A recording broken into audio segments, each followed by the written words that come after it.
अगर एक लड़की ससुराल में 2 साल ज्वाइंट फैमिली में गुजार ले, उसके बाद चाहे आप उसे अफ्रीका के जंगलों में, लाहौर के चिड़ियाघर में, यहां तक के शेर के पिंजरे में भी रखवा लेंगे ना, तो उसे कोई फर्क नहीं पड़ता, क्योंकि वो ऐसे ऐसे जहरीले जानवरों का सामना करके आ चुकी होती है कि उसे उसके बाद फर्क ही नहीं पड़ता कि शेर है, चीता है, सांप है, लगड़ बगड़ है, जो भी हो वो सबको हैंडल कर लेगी।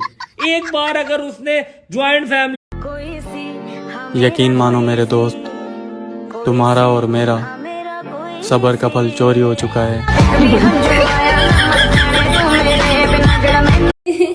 तुम मुझसे बहुत प्यार करते हो ना, तो चलो मेरे लिए गाना सुनाओ, मेरी तारीफ करो।